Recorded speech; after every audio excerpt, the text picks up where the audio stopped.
At T-Mobile, our critical mission is providing unparalleled 5G coverage for when connectivity is mission critical. Introducing T-Priority, America's best 5G network experience for first responders, even in times of congestion. More capacity, faster speeds, better coverage. T-Priority from T-Mobile, built for tomorrow's emergencies, ready today. Discover more at t-priority.com.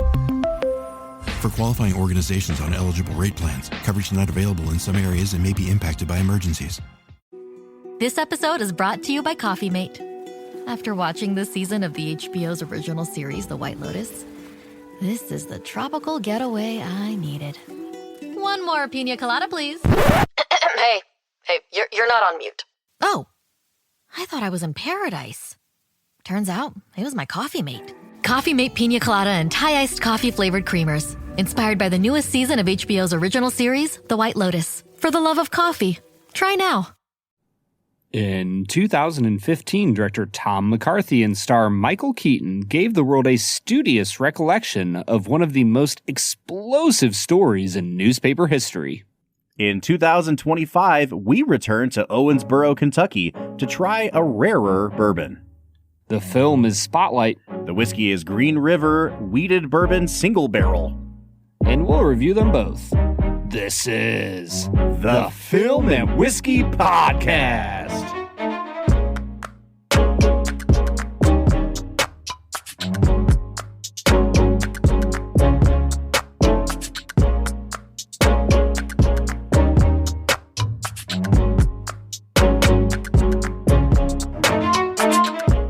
Welcome to the Film and Whiskey Podcast, where each week we review a classic movie and a glass of whiskey.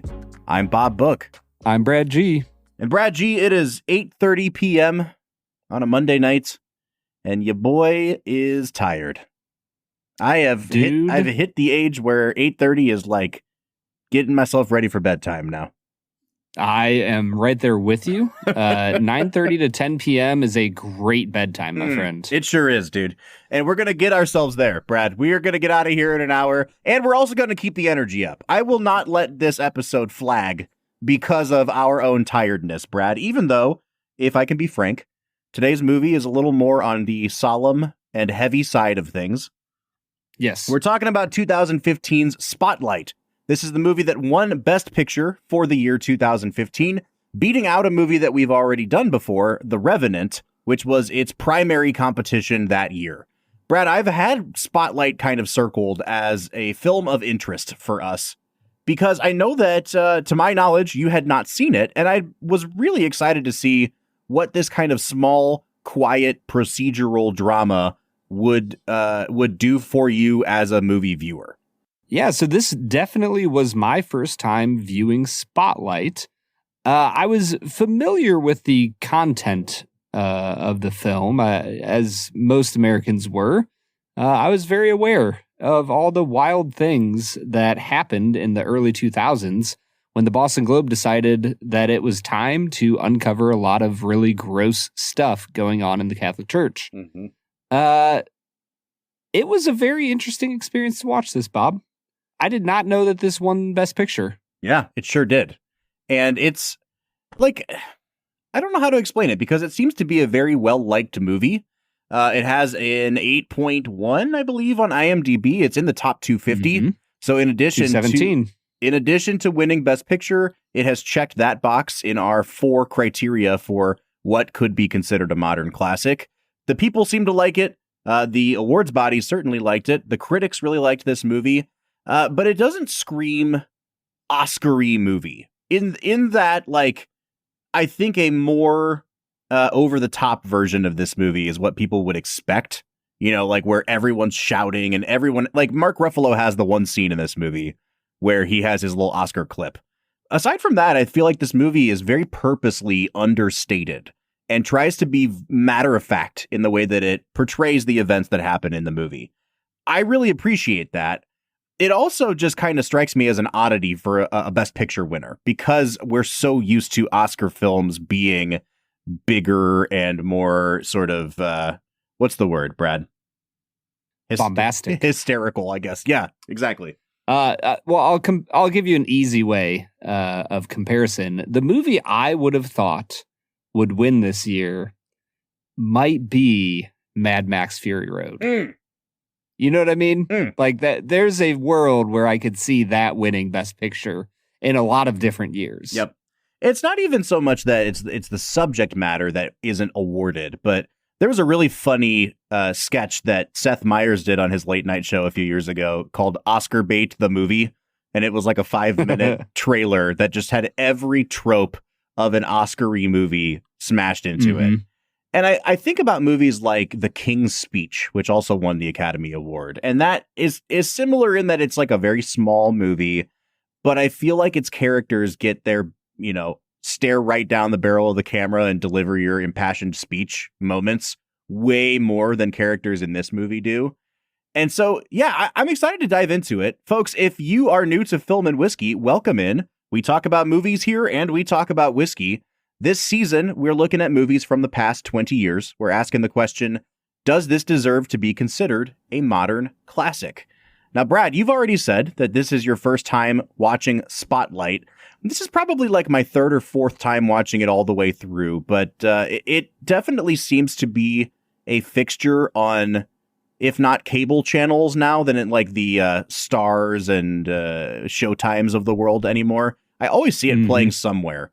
So it seems to be a movie that people have gotten around to seeing. I'll be interested to see how many of our listeners follow up with us and tell us that they have or have not seen this one. Do you think this has been a widely seen movie since its Oscar win? I have to imagine no, mostly because I've never really heard anyone talk about it. Like even in our lead up to this, Bob, I don't know if I've ever really heard you mention it. It doesn't seem to garner a lot of conversation, at the very least in my world, in my sphere. So no, I don't think many people have seen this, Bob, and I base this off the fact that I don't think so. Boom. That's all we can do, Brad. All right, well, on that note, let's go ahead and jump into our first segment of the day, which we call Brad Explains. Brad's gonna give us the movie plot with only 60 seconds ticking on the clock. So let's go ahead and hear your take with this little segment that we call Brad Explains. Brad Explains is the part of the show where Brad breaks down the plot of the movie that he has just seen, often for the first time. This is, of course, Brad's first time seeing Spotlight. Brad, usually we tend to be a little lighter hearted with breaking down the plot of our films. I don't think we could get away with that today, nor would I like to. So you have 60 seconds to spoil this movie. It is based on true events, so if you haven't seen the movie, folks, you might be familiar with the subject matter of it. I would highly recommend watching the movie. If for no other reason than you are an Oscar completist and you just haven't gotten around to it yet, hit pause here, go watch the movie Spotlight, and then rejoin us for the rest of the episode. Brad, 1 minute and go. Spotlight is a film that follows 4 reporters who are a part of the Spotlight team at the Boston Globe, whose goal is investigative journalism. They find themselves turned on to a story about abuse in the Catholic Church, encouraged by their new editor, I guess lead editor, Marty Barron, who's a newcomer to town and encourages them to pursue this story. They begin to track down leads, find lawyers who are involved in the cover-up, and eventually make a discovery in the form of letters written to the bishop, the archbishop of the Boston area, that indicates that he knew about these abuses all along and worked to cover them up. All right, that's Spotlight, folks. So, Brad, I'd like to just kind of turn it over to you. When it comes to talking about this movie, where would you like to start today? I think it's probably worth moving our way through the performances. Okay. Because it feels like there has to be a conversation eventually more focused on like the subject matter of the movie than the movie making itself. Yep. And I think the conversation about the subject matter could easily take up the entire episode. So I am curious to talk about just the movie itself. Yep. And I don't say that in any way to minimize the subject matter. The subject matter is probably the weightiest that we have ever covered here at the Film and Whiskey podcast. Which is like, again, thank you for the disclaimer, not wanting to minimize anything. When I think about this movie, I'm like, oh, that's a really good movie about the work of journalists and the day-to-day, like getting down and dirty with your job and pounding pavement and knocking on doors and interviewing people and having dead ends. And like, yes, they uncovered a big story. I never think about it from the angle of like, oh my gosh, the subject matter of their story is a significant downer of a film. Because like, I really do think, to talk about the movie making here, that what Tom McCarthy, the writer and director of this movie, has done is show that day-to-day life in such a frank, matter-of-fact, understated way that it never feels like they're going for this big, weighty, frankly, Oscar-y type movie. It just like wants to portray just the facts, ma'am. You know what I mean? And I think that is the best possible way they could have portrayed this subject matter, because otherwise it starts getting a little bit too manipulative. And when you start being manipulative with real people's stories that way, then I start to feel like this is icky. You know what I mean? 100%. And that's actually, I read an article interviewing Sasha Pfeiffer, the real life Sasha Pfeiffer, who is one of the journalists who did this story. And they asked her about why she and the others agreed to let, I don't know about their life rights, but to let their story be portrayed by Hollywood. And she essentially said, like, I and the others were initially extraordinarily hesitant to allow our stories to be told because we didn't want it to become a glamorous thing that we were covering this horrific story. And it wasn't until she sat down with Tom McCarthy and saw like pieces of the script that he was writing that she was like, okay, I think that this is going to be done well. And upon review and watching of the film, all of the journalists seem to have very positive reactions to how their lives were portrayed. Well, again, I think that's a really good thing. And to get back to your point about performances, I kind of said all that to say, I don't think any of the performances in this movie are like, they didn't wow me, but that's also the intention of the movie, and I think that's why sometimes people have poked a little bit of fun at Mark Ruffalo's performance. I actually think Mark Ruffalo is pretty good in this movie, but he is really the only one that's given this big dynamic scene where he gets to blow up at somebody. Nobody else gets that. And it's because they're playing real people, and real people have to either regulate or suppress their emotions at the workplace for the most part. Yeah, and they have to keep their jobs. Exactly. Right. That's why they have to keep their emotions in check. And I think with that in mind, you're recognizing that everybody is operating at a pitch or at a meter that is much more like compacted. You know what I mean? There's no fluctuations in people's behavior here. But within that sort of paradigm, I think the performances are across the board really, really good in this movie, man. And I think that the Ruffalo blow up, they do such a great job of explaining it when he and Rachel McAdams are sitting down, and I think they're drinking a beer together. And he explains to her, like, I know that I left the church, but I always had this hope, like deep buried inside me, that one day I would return, that it meant something to me, that it would be a safe place for me. And this whole story has essentially destroyed that hope, that dream, that safe place. And it's like, oh, yeah, this is something that he didn't even realize how important it was to him until they were like, 3/4 of the way through investigating this story.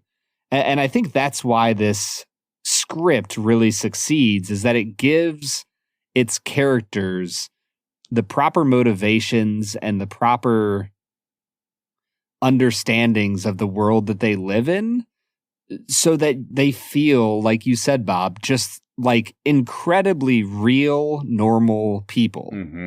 I also think about Brian D'Arcy James. He has a realization that one of the centers for like rehabilitation that they have housed these pedophiles in is like 2 streets over from him.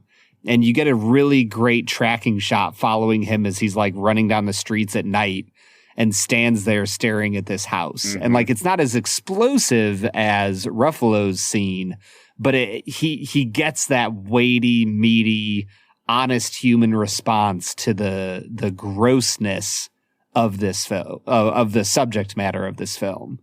I think let's kind of start down towards the more supporting characters and work our way up here. So you mentioned Brian Darcy James. I think that he's like secretly the backbone of that entire newsroom. A really unsung performance and character, because he is just like the quiet one, but he also has maybe the most profound little story beat. And it is that like he has small children and he is living like essentially next to one of these centers, and the way he's trying to deal with that information. And at one point he even goes in and talks to Michael Keaton, who's essentially his boss, and says like, when can we start telling people, like, I have friends who have kids in this neighborhood, and they just have to sit on that information. And it makes him a little queasy, and it calls the audience to question like, hey, like, I understand how journalistic ethics and journalistic integrity work, but like, is this really in the common good and interest to sit on this kind of a story? It's a really great, like, they use his character really well to help flesh out those ethical things of the story. And what I love about that scene and collection of scenes is that it points back to what we've said about this movie just feeling very raw and authentic.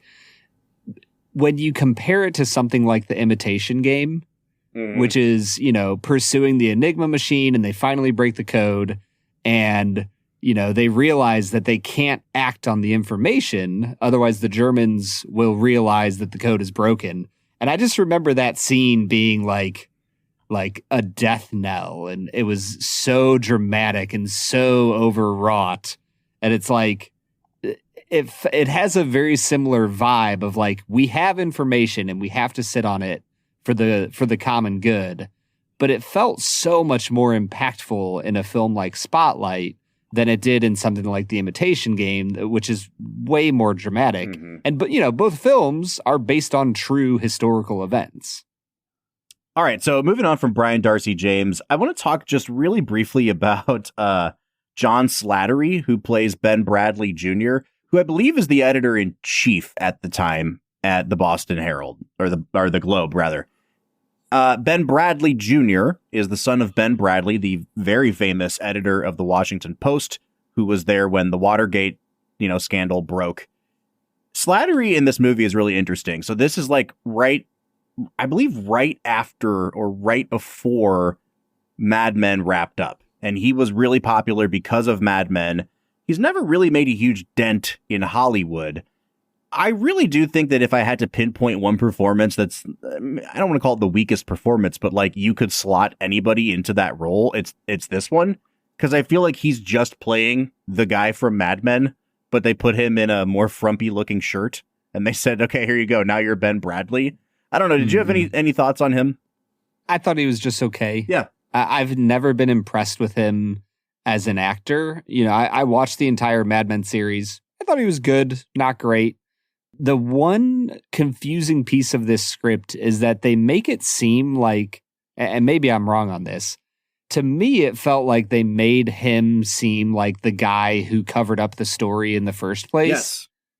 Right? It seemed like it was going that direction. So let's touch on this really quickly. So very early on in the movie, they are encouraged to probe deeper into a story that was like on page 6 of the paper about this priest who had abused children, and maybe possibly Cardinal Law knew about it. And so they're starting to probe, and they talk to a past victim of abuse who has a survivors network in Boston now. And the guy basically says, like, I have a whole box of stuff here. I sent this to you guys like 5 years ago. You didn't do anything with it. And then about halfway through the movie, there's another revelation that a lawyer who seems like a sleazeball, who's like doing the church's dirty work, actually was trying to be a whistleblower and submitted a whole list of names to the paper as well. And that got buried. And it seems like they are working their way towards this revelation that John Slattery's character, unknowingly or knowingly, was the one that killed those stories. And it just never goes anywhere. And in fact, like, it goes in a different direction at the end of the movie. But I feel like that revelation lands with so much more of a thud because it feels like they're trying to manufacture some sort of dramatic reveal here. Yes. And I didn't realize it until we started talking about how natural this movie feels. I think that's why it feels so weird, is because it feels like the scriptwriter, the director, whomever, I guess it's the same person, right? Mm-hmm. It feels like Tom McCarthy is trying to shoehorn in some sort of drama into the story. Like, oh, their editor is actually the one who killed it the first time. And is he going to try to do that again? And it's like, no, Michael Keaton it was his story back in the day, and he lost track of it. Yep. Because he's a busy newsman. And like, I actually love Liev Schreiber in that moment, and the way he handles it with grace, and basically is like, hey, crazy stuff happens in the news world because we're really busy, and there's grace for that too. You guys are doing great work now. Mm-hmm. Let's get this story out there. Great scene from Liev Schreiber. It just felt like there was a lot of time and energy wasted throughout the rest of the film making John Slattery the bad guy when he really wasn't. All right, let's talk about Liev Schreiber, because I think I've always loved him as an actor, and I feel like he is a pretty underrated actor. He's done a lot of great work. He's, been the headliner of a number of television shows. He's been the headliner of a number of movies. And yet he just doesn't seem to have like the star power that one would think for a guy that's been acting for 25, 30 years now. I think that his turn as Marty Baron is the supporting actor nomination this movie should have gotten. So Ruffalo gets nominated. I think that Liev Schreiber is the guy that like understood the assignment better than anybody else. Like, his character is a man of very few words. He doesn't seem to have much of a personality at all. And yet he is quietly like the moral compass of this movie, where everybody else is, they've been too close to the story to recognize their own moral failings until later on in the movie. He, as an outsider, just comes in and is like, no, this is our responsibility. Let's do this thing. Absolutely, dude. I was blown away by his performance, and, not to disparage anyone else, I think he's the only person in this movie that I was like blown away by. I think that when he looks at Michael Keaton, I believe, maybe it's John Slattery, when he looks at that one of those two early in the film and just so incredibly gently says, this sounds exactly like the story a local paper should cover. The way he delivers that line is just so freaking good. I could not get over his performance in this movie, and the scene with who plays the bishop? Oh, who does play the bishop? Len Cariou. I'm not familiar with him, but yeah, he is the patriarch in the TV show Blue Bloods. That is the only reason I know of him. Okay, I thought that the scene between the two of them was so freaking good. And when he opens up the present and it's like a catechesis, like you can feel like the little bit of anti-Semitism, like 100%. In the present. A little bit. It's just freaking perfect. Wow. And his response to it is like, just to stare at it. It's such a great performance from Liev Schreiber. I'm so sorry to derail us here. Let's talk about Len Cariou for 2 seconds. How am I not familiar with this guy? He's been in so many movies. He has one of those faces where it's like, I know I've seen this guy before. But he was Tony nominated for the musical Applause. He was in the Sondheim musical, A Little Night Music. He also was the originator of Sweeney Todd on Broadway. Like, no. Yeah. My guy, what a career. Unbelievable. Wow. Yeah. The original Sweeney Todd. He is Sweeney. There you go. That's wild. So I've literally seen him as a former police chief of New York City, and I've seen him as a corrupt archbishop of the Catholic Church. There you go. Sweeney Todd didn't quite make it onto my list of suspected roles.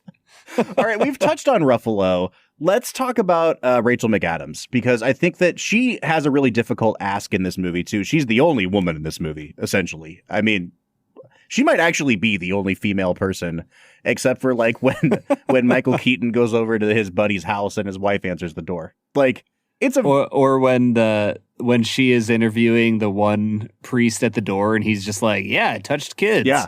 And then his sister comes to the door and is like, get out of here. It's a great Boston accent, man, by the way. Thank you. Yeah, Rachel McAdams, I think a pretty thankless role. Once again, she has one of the more, I don't want to call it like a boring character, but like, I think that you are supposed to really empathize with her and with Ruffalo's character. And one of the bigger flaws in the movie for me was that maybe it's because they're supposed to be like, they're the 30-somethings, they're the ones we're supposed to relate to. I just found myself way more interested in Liev Schreiber and even Brian Darcy James's characters than with either Ruffalo or Rachel McAdams' character. I enjoyed Rachel McAdams. I think that she gets a decent amount of screen time and you're allowed to get to know her. I think her performance is an example of where the script is so understated and so based in realism that she's not the most interesting character. And it's like supposed to be that way. And it's supposed to be just this, girl who lives with her grandma and goes to church with her sometimes and is a reporter. Yep. And that's kind of boring. And that's the whole point, but it's also a little boring. Yeah, I will say though, like they really pay that off though, because as you watch her grandma read the article at the end of the movie and just like ask for a glass of water, that is like, what a crushing line, dude. Because you know exactly what that means. Like that woman's entire worldview has been shattered. Yep.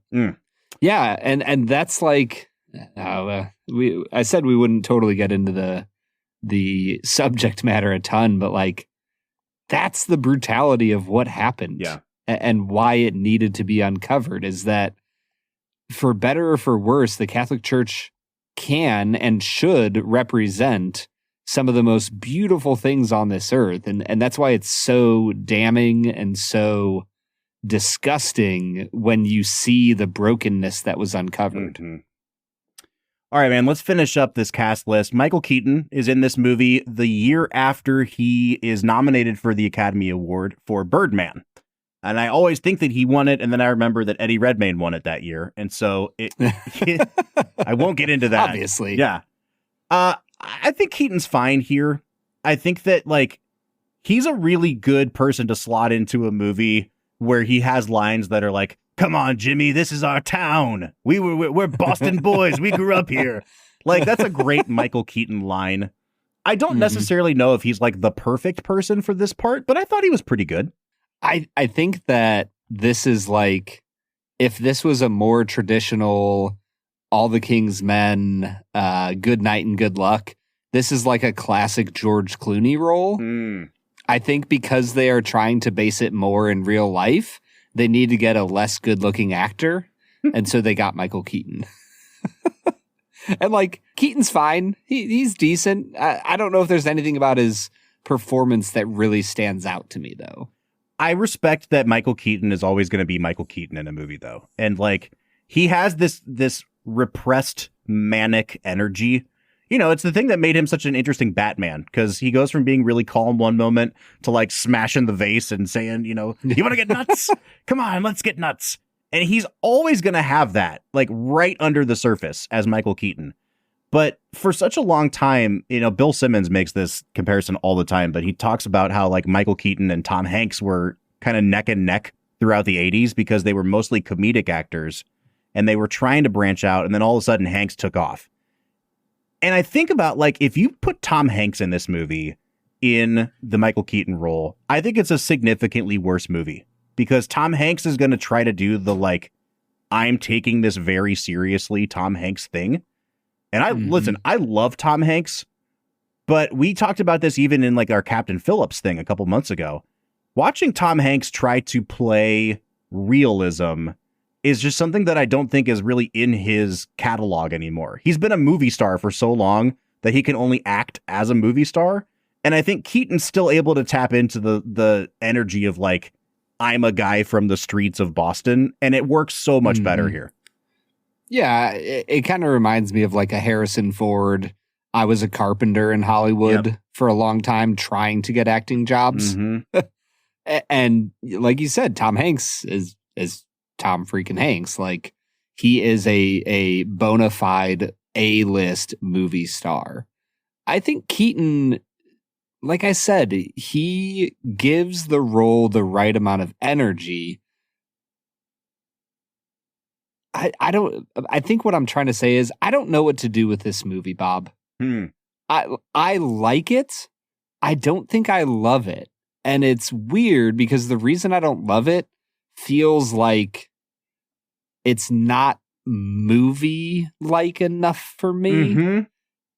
But it's not trying to be movie-like. It's trying to be honest about a real-life story that only happened 12 years before the movie came out. So I don't know if I want this to be a more dramatic film in a more classic Hollywood style.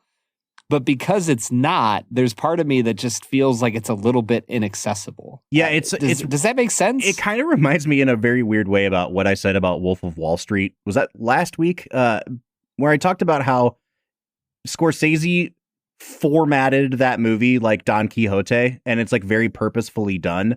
But when you purposely structure your movie that way, like the inherent flaws of that decision also are like you're acknowledging like, all right, my compromise is maybe the ceiling on this movie is like a 9.5 because it's gonna be a half hour too long. And I kind of feel the same way with this movie. Like, yes, I feel less of a visceral connection to it because I'm used to my dramatic movies being more overly dramatic. And so I feel like the decision to make it a little more understated was objectively the right call for this material, but it also like necessarily lowered the ceiling of how good the movie could be to like a, 9.5, 8.5, wherever you're at with it. It's weird because I do acknowledge that it's better that they did it this way, but it's just not going to feel like I'm not going to feel as connected to it as a result. The more we talk about it, the more I think that if they were going to raise the ceiling for this movie, I almost think they needed to go more artistic with the cinematography and like maybe the lighting or some of the design elements of it. Because one of the very few moments where I noticed like a choice by the director behind the camera or the cinematographer or whoever made the choice was when they are talking to the expert from Maryland, I think, from the Seton Institute. And he is telling them that based on his stats, it should be 6% of the total priests. And they realize that number is 90 instead of 13. I don't know if you noticed, but the camera like slowly zooms out. It doesn't move. It doesn't pan. It just slowly zooms out till the 4 reporters only take up like maybe 20 to 30% of the screen, and the rest of their cluttered, empty office like takes up the rest of the screen. And it's a great camera shot to emphasize how small they feel in light of how huge this scandal is. And I wish there were more things like that throughout the film that feel like a little bit more like a traditional movie. It's not big or flashy or showy, but it helps highlight the magnitude of what was going on in this film. And I think if they did more things like that, and maybe if they just had a few more artistic, like, I don't know, like a shot of Keaton sitting on a bench in front of a massive Catholic church. Maybe that's too on the nose, but... Well, there is that one shot where Rachel McAdams is like interviewing somebody on their front porch, and then like the church is towering behind the house. And it's like, this is very on the nose, but also this is a really accurate representation of how much they feel like the church is like breathing down their neck at all times, and they can't escape it, you know? Exactly. And so I just wonder if they made a few more decisions like that with the camera, if it would have raised that ceiling back higher than it is with their focus. It's not obvious enough. That's what we're saying. Make it more obvious, folks. Come on. All right, man. Let's take a break here. Let's drink some whiskey. What do you say? Let's get to it. Exclusively on ESPN Plus, UFC 313, Saturday. Reigning light heavyweight champion Alex Pereira defends his title against number one contender Magomed Ankalaev, and an explosive lightweight bout between Justin Gaethje and Rafael Pazzi. UFC 313, Saturday at 10 p.m. Eastern. Buy it on ESPNplus.com/PPV. My dad works in B2B marketing. He came by my school for career day and said he was a big ROAS man. Then he told everyone how much he loved calculating his return on ad spend. My friends still laugh at me to this day. Not everyone gets B2B, but with LinkedIn, you'll be able to reach people who do. Get a $100 credit on your next ad campaign. Go to linkedin.com/results to claim your credit. That's linkedin.com/results. Terms and conditions apply. LinkedIn, the place to be, to be.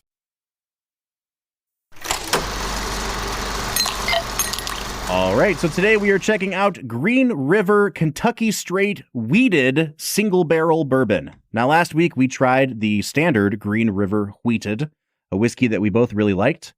Brad, I am such a big fan of Green River. They are, first and foremost, like, among the most generous of brands to work with. And I don't just mean, like, easily. They give us stuff.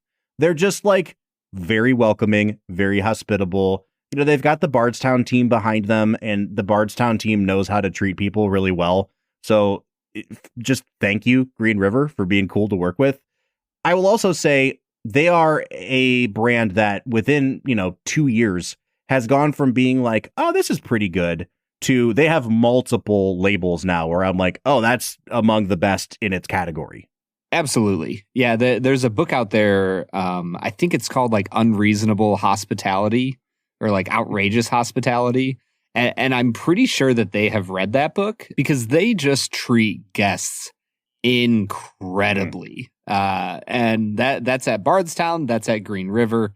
I am so excited to drink this single barrel today, Bob. Yeah, me too, man. So they have just come out with this as a new SKU.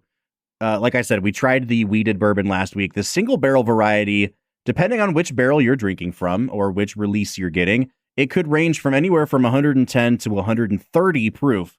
The one we're trying today is 118.6 proof. It is cask strength, and it's aged for a minimum of 5 years.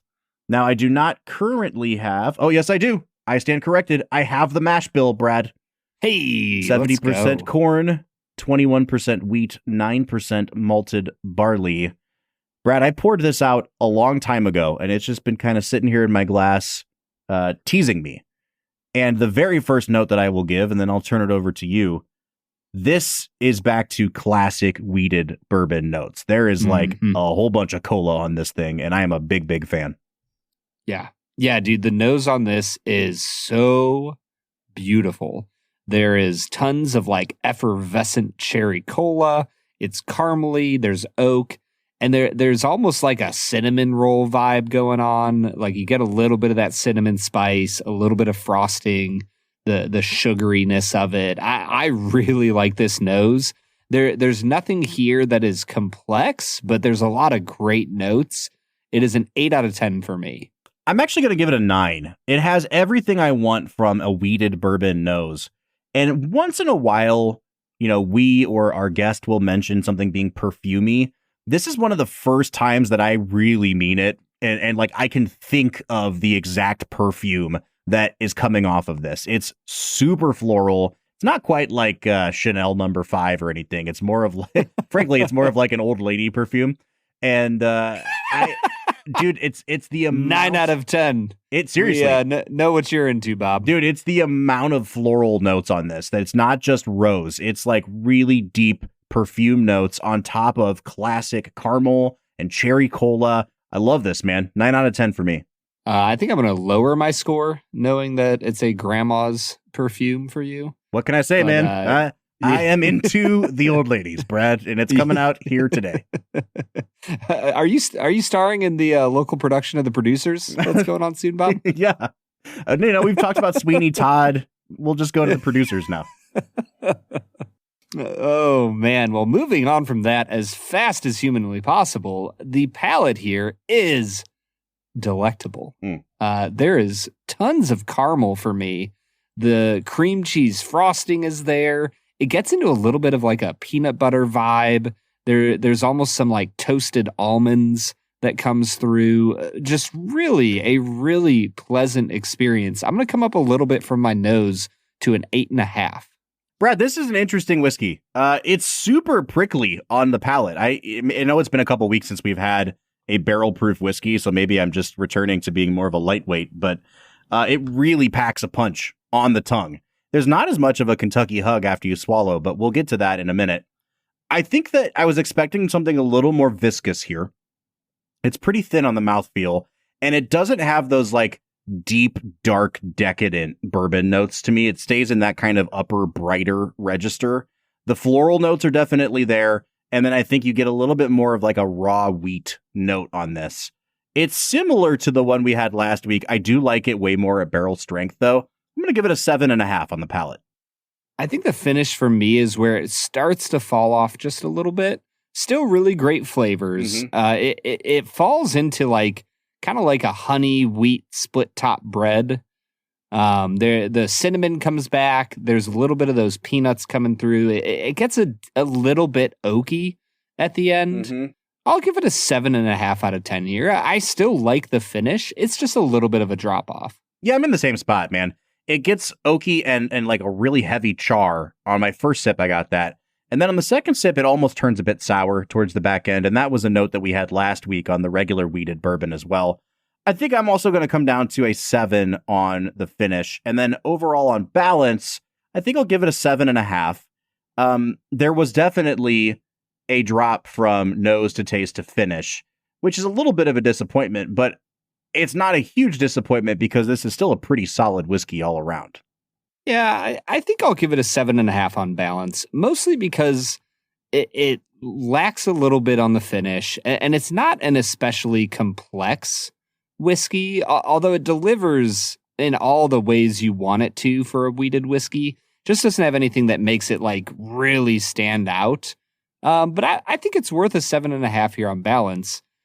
Now, Bob, this is going to set you back MSRP $60, which I think is a fair price point for a 5-year single barrel product. Yeah, it's barrel strength, it's single barrel, and it's a wheated bourbon. So they're in the category of your Rebels, of your Wellers. I think that in general, 5-year bourbon at $60, it feels a little bit overpriced to me, but that's also just kind of where the market's at right now. Brad, I think I'll give this a 6.5 on value. It's not a bad value, but there are other Green Rivers that I like better than this at a similar price. I give it a 7 out of 10 on value. I'm kind of in the same place. I think $60 is a little much. I think if this was a $50 bottle, I would rate it more highly. But there are a lot of other options in this price range that I'd probably recommend over it. So I'll give it a 7 out of 10. And that is bringing me out to a 38.5 out of 50. I'm at a 37.5. So we're coming out to a 38 out of 50 or a 76 out of 100 on average. I think that's a great spot for this, Brad. It's just barely over the recommend mark for us. And I don't really think that it's because of the value. Like we said, it's a tad overpriced or it feels just a bit high. But I think at the end of the day, this is kind of just like a very solid, respectable whiskey from Green River. It does not approach the king of their lineup for me, which is that full proof. But once again, they just continue to deliver really, really solid offerings here.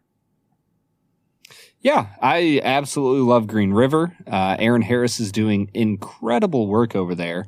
And Bob, we need to make our way down there sometime. I completely agree. I've been like in and around, or I guess around Owensboro a whole bunch. and I've never been able to make it to Green River. So, Aaron, let's make this happen, dude. All right, Brad, what do you say we get back into talking about Spotlight? Let's get to it. Ryan Reynolds here from Mint Mobile with a message for everyone paying big wireless way too much. Please, for the love of everything good in this world, stop.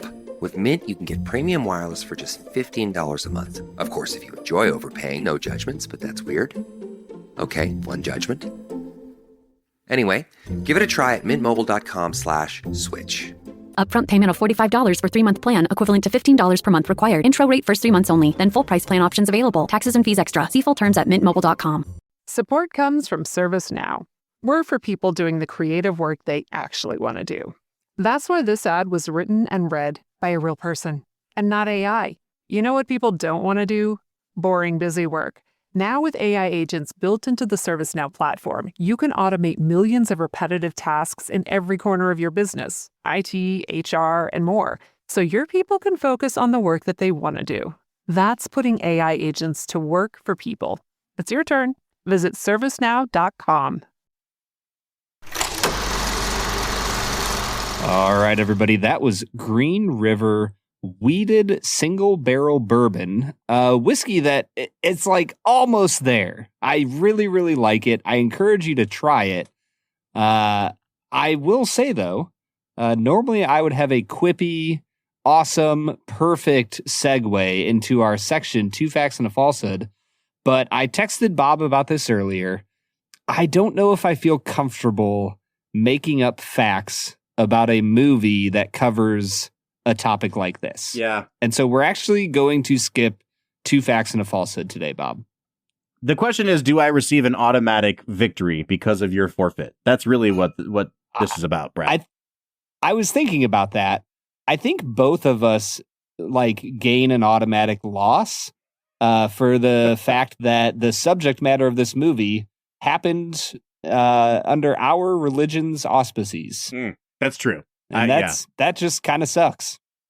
Yeah, man. Okay, so let's get back into talking about the movie itself. And I do think we obviously need to touch on the subject matter a little bit here, but I grew up Catholic. And I grew up Catholic at the time of the events of this movie, 2001, early 2001, I was 10 years old.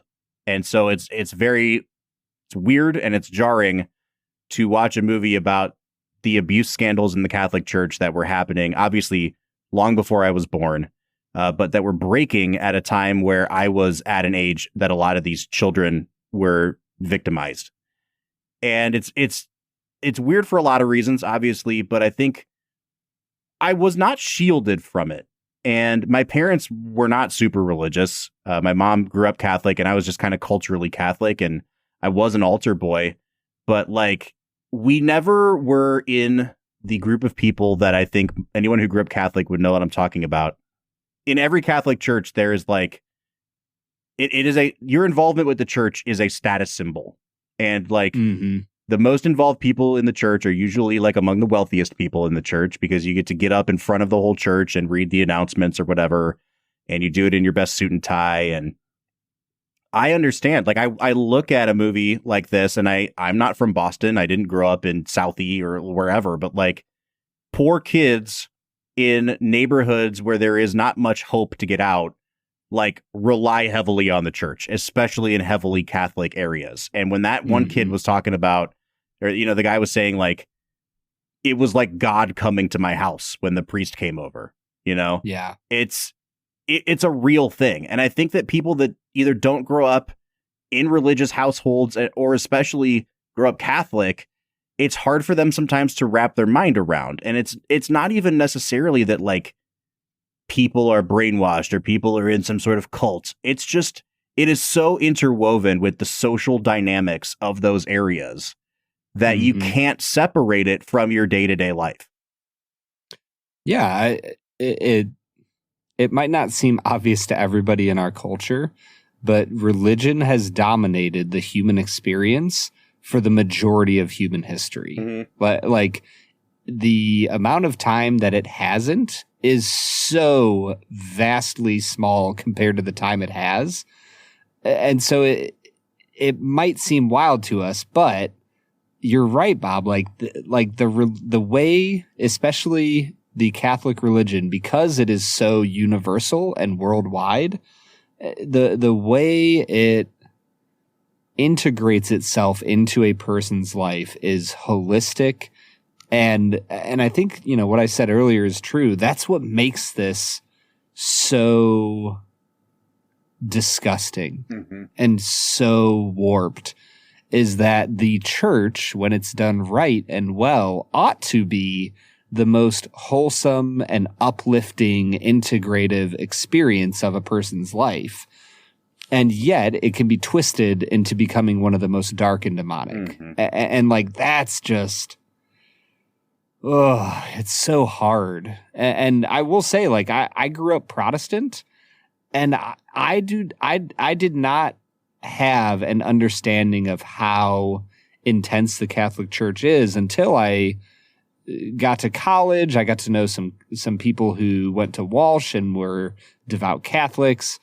I never realized how much of an impact it had on people until I was older. Well, and I think that when you look at the scandals of the evangelical church that you grew up in, Brad, their power is at the root of both of them and the abuse of power, but they present themselves very differently, right? It's more about a cult of personality with evangelicalism, whereas it's about an oppressive systemic structure with Catholicism. And I think they do a really good job of capturing that in the movie. And before we get out of here today, Brad, there's I've noted 3 scenes in the movie that I found to be not just really powerful, but also really instructive for how to view the movie. And I made mention of the first one in the first half of the episode, but I want to bring it up here because one of my favorite performances in the movie is from Billy Crudup, who we haven't talked about on this podcast in a long time since we did Almost Famous, Russell Hammond. I love him in that movie. I love him in this movie as the lawyer Eric McLeish, because you think that they're setting him up to be the sleazy, arrogant, a-hole lawyer. And Billy Crudup is so good at being both really vulnerable and easy to empathize with, and also really good at playing cocky and arrogant. There's just something about his posture and face that he can play it both ways, and he does it in this movie. They go to see this guy 3 times. The first time he's just giving them information on how the church settles cases. Then they learn that he was the one settling a lot of these cases. So they go back and kind of confront him, and he's like, I can't answer that. I can't answer that. They go back a 3rd time, and you think it's going to come to a head with him. And then he's like, you guys, I tried to tell you all this. And it's this moment where I think the movie is doing a really good job of telling you as the audience, we are not going to go for the easy, this guy's the villain route, because everybody's complicit in this, even if you weren't aware, just being around it made you complicit in it. And B, even the people that you think had their hands in doing this were trying to find ways to end it. And either that structure was oppressing them into not being able to do it, or some other system or structure like the Boston Globe thwarted their plans to do it. I thought that was a really brilliant scene, Brad. And I think for me, it's not, I think what this movie does well is not that it just points out the system having power. It takes you through all of the different people who are supporting that system. Because I as somebody who is, a little more conservative in his political leanings, I find myself often skeptical about claims of systemic power and systemic violence. And not from the fact that it doesn't happen, but from the fact that systems are made up of people. And it's all of these people that have combined together, whether it's through the forgetfulness or the busyness of Michael Keaton's character and accidentally covering up the story 5-8 years before, or it's people who are actively covering it up within the church. It's not necessarily just this giant system that is covering everything up. It's a bunch of individual people. And I think that's what this movie does so well, is that it it almost wants to like drown you with characters that are hard to keep track of, because it's like this maelstrom of people who are on the periphery of what's going on. And yet once you get to all of the people individually, you put together this massive picture of brokenness and destruction and vile activity. Mm-hmm. And I think that's what's so fascinating about it. And you're right. Billy Crudup is kind of at the center of that within this movie. There is one stretch of the movie where I feel like it goes for old Hollywood style filmmaking, and it's a montage, basically like the night before. Maybe not the night before, but there's a montage where these children are at mass singing Silent Night, and Mark Ruffalo's character like goes into the back of the church and is watching them, and they're intercutting it with the daily lives of all of the different reporters. And it was like the moment where you've been watching for like an hour and 45 minutes probably of them doing like the day-to-day work of journalistic, digging. And you've seen some of the faces of victims who are adults now talking about their stories, but it's really the first time you're confronted with like child-aged children, who are maybe not victims in this moment, and no one knows. And it just crushed me, dude. The movie made me cry at a couple moments, and that was one of them, because it's really understated. They don't go over the top. There's nobody like looking at the camera talking about like these children. It's just, you see small children in a place that's supposed to be safe for them, and they're not. And it's like, oh dude, it broke me, man. Yeah, I think the moment for me that really made me cry was the absolute final little bit of the movie when Keaton shows up to the office that Sunday that the paper was delivered, and the front secretary is like, yeah, it's weird, it's been quiet in here, but it seems like your office is really busy. And he gets down there, and every single person in the room is answering phone calls. And I think it's Rachel McAdams that just looks at him and goes, it's all victims. They're all calling in. And I think that's the point for me that just crushed me, of like the power of an establishment like the Boston Globe giving voice to people who have been broken and hurt. That's a place where, once again, it's not even necessarily that it's the establishment of the Boston Globe, although its reputation is something that gives its credence. It's the fact that those 4 reporters and their supporting editors worked so freaking hard and put in so much time and effort to uncover such a tragedy, that now all of these people are able to come forward with their stories, come forward with the truth. And if you look on the Boston Globe's website, you can like look up the original story and see there was I think it was 18 to 20 stories that came out through that year about all of this stuff. I think they say in the final credits that like over the course of 2 years, they published like 600 follow-up stories. Like it was a staggering number of stories that came out of this. Yeah. I think for me, along the same lines, we haven't even talked about Stanley Tucci's character. And I love Stanley Tucci to death, but he's also like one of those actors where in the same movie, he is being like the campiest person in the movie, and then can also just absolutely blow everyone else off the screen with how good he can be. And he does that here. Yep. Like he's wearing some sort of hairpiece, or if he did grow his hair out somehow for this movie, they zhuzhed it up a whole bunch. He's doing like the worst of the accents of anybody in this movie. He's the most eccentric, but he has this moment right at the end of the movie. Oh, dude. Where there's like 2 little kids in his office, and Mark Ruffalo like came by to give him a copy of the paper, and he's walking out, and he looks at Mark Ruffalo. He says like, both of these kids were just abused 2 weeks ago. And you can tell he's like about to start breaking, and he just like puts his finger in his chest and just like keep doing your work. And his hand drops, and there is so much, like the weight of the world is on this guy's shoulders. And it's such a good line reading. I had to say something because it also made me break. Like it's not necessarily a cynical or a pessimistic ending, but there is this acknowledgement there tacitly that like, this isn't over now. Like this isn't just going to stop happening. And there are people still out there that are doing the work every day of having to care for these people whose lives have been upended by it. Absolutely. And I think that one of the reasons I like Stanley Tucci in this film is that he has an actual arc where at the start, he feels like he is completely alone in trying to not only expose what is happening, but protect the people who have been hurt. Mm-hmm.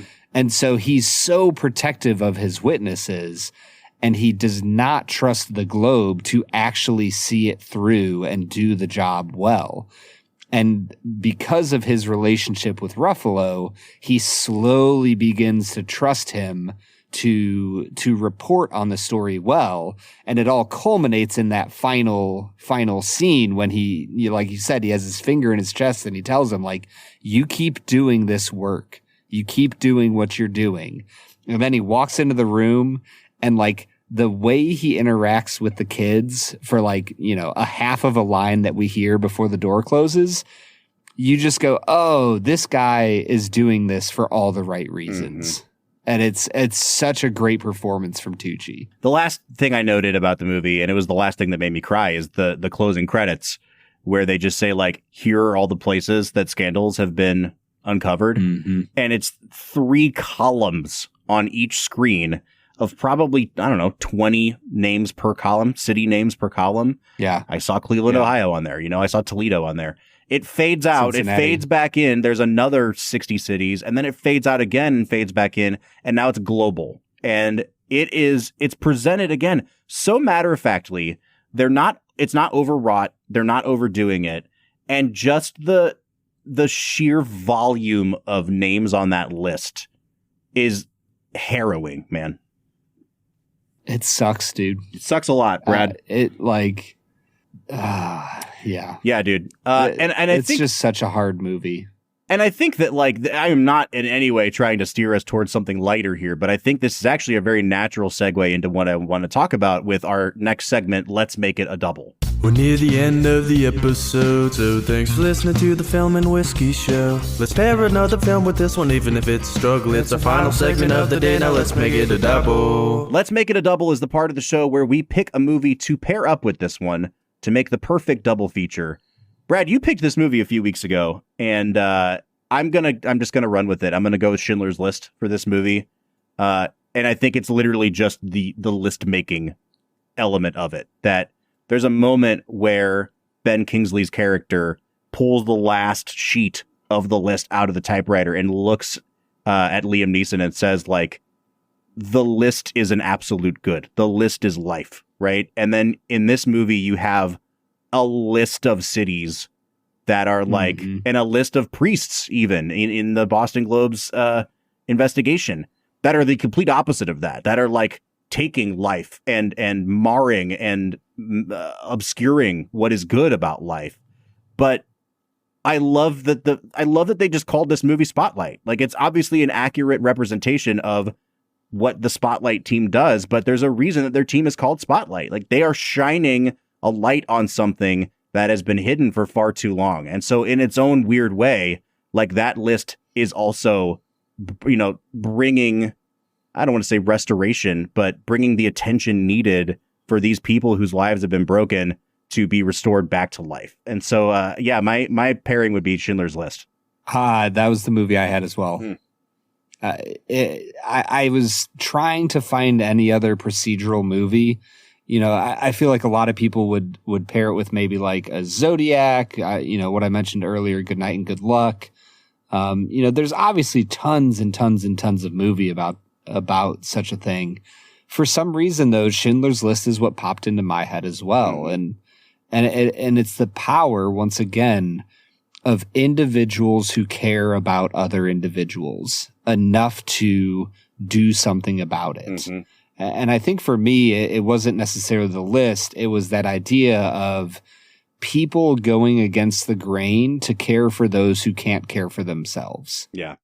And like, that is what the church is supposed to be all about. Like you can't read the Bible and not see it saturated with evidence that we ought to be the shepherds who care for the sheep who are broken and lost, that live in the darkness and need the light.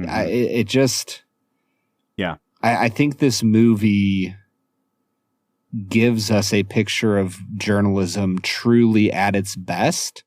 And I think it does such a great job of not, the director does such a great job of not editorializing.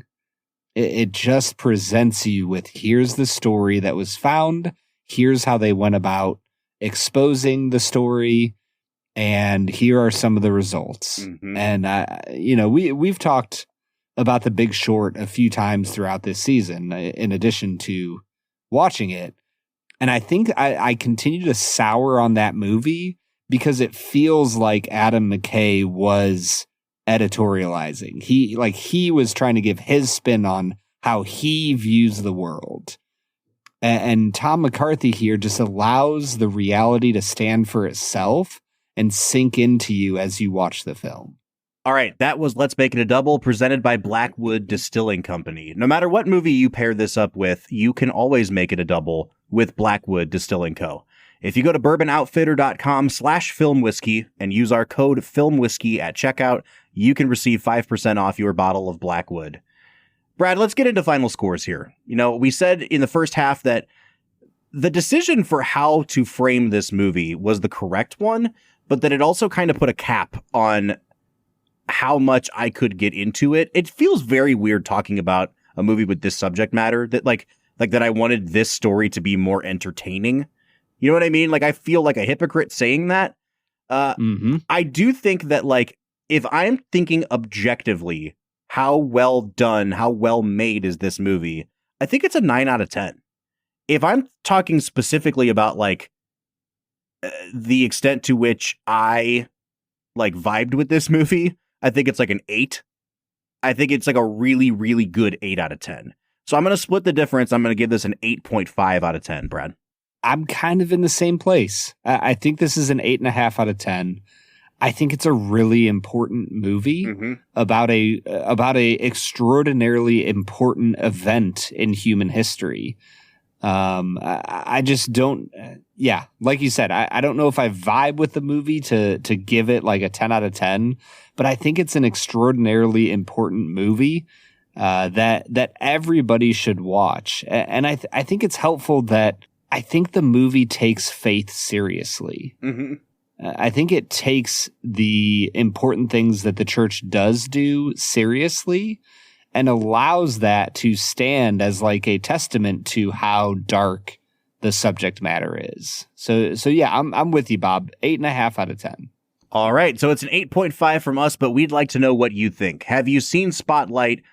Did it deserve to win Best Picture? Is it better than a movie like The Revenant or like Mad Max Fury Road? You can let us know by reaching out to us at any of our social media accounts: Facebook, Twitter, Instagram, TikTok, or YouTube at Film Whiskey. Or you can join the conversation on our Discord server. You can find a link to it at the end of every single one of our show notes. Next week, we're going to be joined by special guest Noah Gittell, a guy we haven't talked to in quite a while, Brad. I'm excited to bring him on to talk about one of his favorite movies of the last 10 years, Quentin Tarantino's Once Upon a Time in Hollywood. So join us for that next week. But until then, I'm Bob Book. I'm Brad G. And we'll see you next time.